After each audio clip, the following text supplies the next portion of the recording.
tell me that I'm never. Halo semua, salam sejahtera Malaysia. Selamat datang ke channel Fels Lifestyle. Terima kasih kerana terus setia dan bersama di dalam channel ini. Saudara-saudara yang amat dihormati, selepas apa yang berlaku terhadap Muhyiddin Yassin, selepas beliau didakwa di Mahkamah Session Gua Musang baru-baru ini, berkaitan dengan ucapan kontroversi Muhyiddin Yassin pada PRK Dun Nenggiri, dan ada pula pihak yang membangkitkan isu ataupun kes rasuah Muhyiddin Yassin berkaitan dengan jana wibawa. Selepas apa yang berlaku kepada Muhyiddin, sudah pasti ada gesaan untuk Muhyiddin Yassin meletak jawatan sebelum beliau dihukum. Itu adalah kenyataan daripada Puat Zarkashi sebelum ini. Dan tuan-tuan dan puan, akhirnya Ketua Polis Negara dalam satu keputusan yang saya lihat pada tarikh yang sama Muhyiddin Yassin didakwa. Satu perkongsian daripada Malaysia kini, polis bukan lembab mahupun tergesa-gesa siasat Muhyiddin, bertarikh 27 Ogos. Ketua Polis Negara IGP Razaruddin Hussain menjelaskan siasatan terhadap Presiden Bersatu Muhyiddin Yassin atas pertuduhan di bawah Akta Hasutan 1948 dilakukan mengikut prosedur dan bukannya secara tergesa-gesa. Katanya, siasatan berhubung isu agama, raja dan kaum 3R dilakukan mengikut masa yang ditetapkan, yaitu selama 7 hari. Manakala arahan pendakwaan pula datang dari Jabatan Peguam Negara AGC.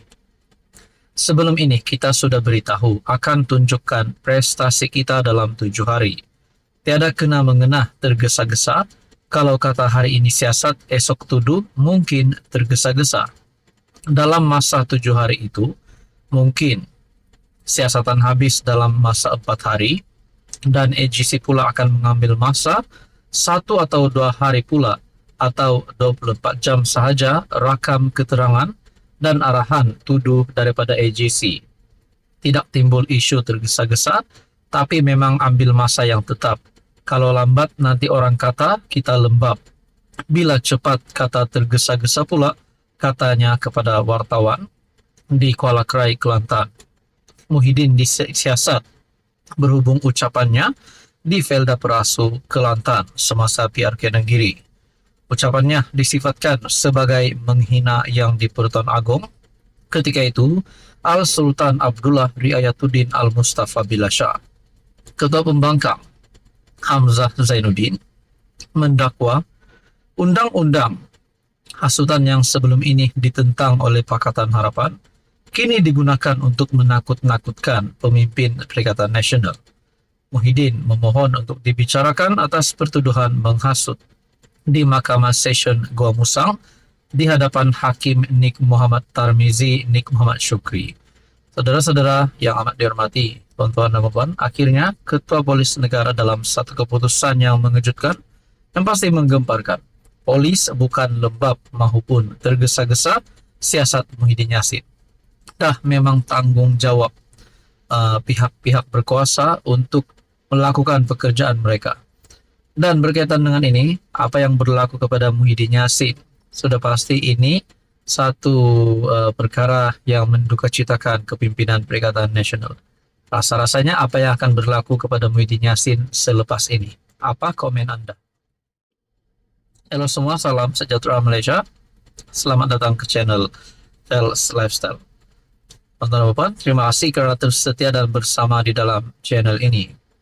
Apa yang berlaku kepada Muhyiddin Yassin selepas beliau didakwa di Mahkamah Session Gua Musang berkaitan dengan ucapan kontroversi beliau? Ada yang kata, ada beberapa pihak yang kata akta hasutan ini terlalu zalim. Ada yang kata akta hasutan ini perlu digantung. Nah, saudara-saudara, berkaitan dengan ini, rupanya ada satu pendedahan daripada bekas Ketua Setiausaha Sulit Perdana Menteri ke-8, yaitu Muhyiddin Yassin. Muhyiddin pernah gantung akta hasutan kerana zalim, kata Marzuki.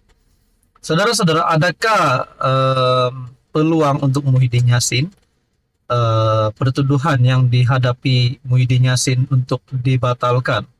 Adakah peratusan ataupun peluang bagi Muhyiddin Yassin supaya beliau terlepas daripada pertuduhan di bawah akta hasutan? Nah, itu semua rasanya di luar jangkaan ataupun di luar pengetahuan saya sendiri. Namun mungkinkah ada peratusan untuk Muhyiddin Yassin selamat daripada pertuduhan itu? Bekas Ketua Setiausaha Sulit Perdana Menteri ke-8 Muhyiddin Yassin tampil menjelaskan terdapat dasar moratorium menggantung akta hasutan ketika Presiden bersatu itu menjadi Menteri Dalam Negeri. Marzuki Muhammad berkata, dia sendiri berada dalam jawatan kuasa bagi mengkaji undang-undang zalim semasa Muhyiddin berkhidmat di Kementerian Dalam Negeri KDN.